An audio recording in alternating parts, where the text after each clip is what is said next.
Hey everyone, welcome back to another video. Today we're going to be talking about how to take your digital photos, like these, and turn them into photos like these, which are film styled photos. Now obviously they're not actual film photos, they are edited in Adobe Lightroom, which is what I'll be using to edit my photos in today. And they're made to look like they're shot on a film camera, like, I don't know, can you see it?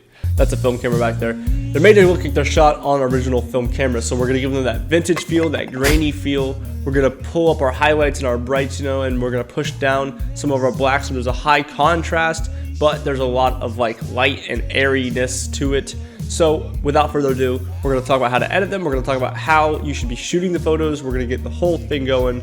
Let's get rolling. That rhymed.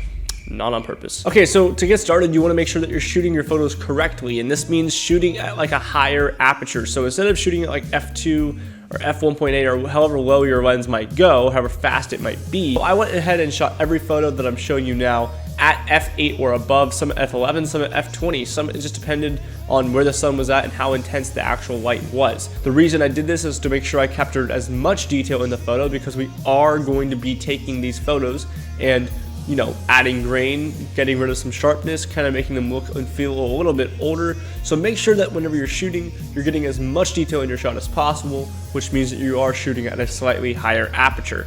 Other than that, let's hop into Lightroom and talk about how we're actually going to take the digital photos and turn them into that film look on export. Alright, so when it comes to actually taking that photo and making it look film, what are a few things we want to think about? We want to think about how most film photos were pretty overexposed, or if not overexposed, just highly exposed, meaning there was a lot of whites, there was a lot of airiness to them, and not a lot of shadow in them. Now, I'm not saying all film was like this, but the style that I want to emulate, the style I want to replicate was like this, so we're going to go ahead and do it like that.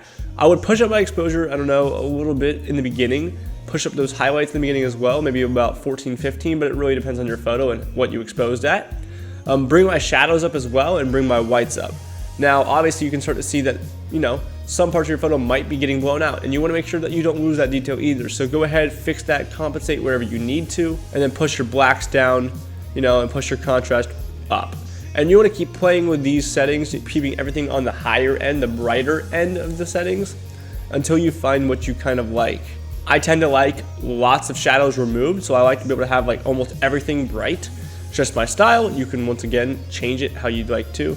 But once you get your actual light settings situated and you kind of like where you're at, start playing with other things like your point curves or your tone curves. You want to change those a little bit. So instead of adding like S curves for like a higher contrast look, go for a lower contrast. So I'm going to bring my shadows down a little bit, but I'm also going to take my highlights and my bright points, and I'm going to push those a little bit to your right, a little bit down, kind of like mute some of the highlight. I find that a lot of film that I like has a lot of muted tones and a lot of muted, flushed out things, so I want to emulate that as well. I also want to do the same thing on the tone curve by pushing up on the highlights and pushing up on the blacks as well, just so we wash that out once again. Also go ahead and choose like auto or as shot on your white balance. Now, of course, if you shot at the wrong white balance, it's going to look bad. So choose auto, see if you like it. If you don't like it, change it, fix it. I could care less how you do it, how you get your color, but you want to, give it some color, give it some life, give it your own creative flair. Now, I will say that if you're trying to emulate a certain film look, you should probably reference that film look and see, what are the yellows doing, what are the reds, what are the greens doing, and then do I like that, do I want to copy that for this photo? That's all I do when I come to editing my photos and making them look film. Now, I kind of like to mix styles, so I don't go off a single type of film, but I do like to take a few pieces, oh, I really like how those whites are washed out and kind of yellow toned, so I do that until I'm left with something like this. And then the last thing, the most important part of all of this, that if you don't do, it will really help you lose the effect of film, is by adding grain. I think this is obvious, but maybe it wasn't, so add grain to your image. Now you go down to the detail panel in Lightroom, you choose grain, and let's say you slide it up to around 40 or 50. That's kind of where I go, middle ground.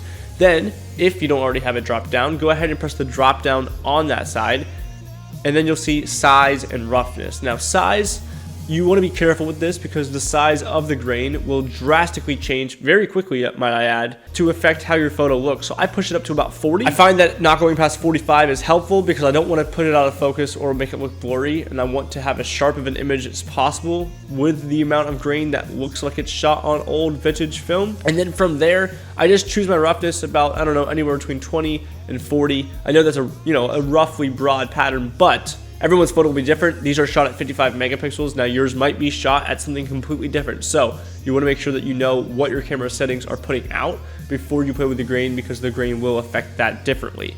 Other than that, you go ahead and do that. Maybe add a little bit of dehaze and push it a little left to kind of bring all the haze out a little bit more, some fake haze if you would. And then from there, you ended up with this beautiful, at least in my opinion, beautiful masterpiece of a photo that looks like it's on film, but it was shot, as you and I both know, on digital. Now, this is not complex, nor is it difficult to do. There's not a lot of steps in it. It's really rather easy to do, so I hope that you guys enjoyed it. And if you guys did enjoy it and you want to see more videos like this, or videos, in anything else really, let me know in the comments. Be sure to subscribe and like the video down below, and I will see you guys in the next one. Thank you for watching. Goodbye. I also might be doing some short films soon, so let me know what you think of that. Okay, goodbye.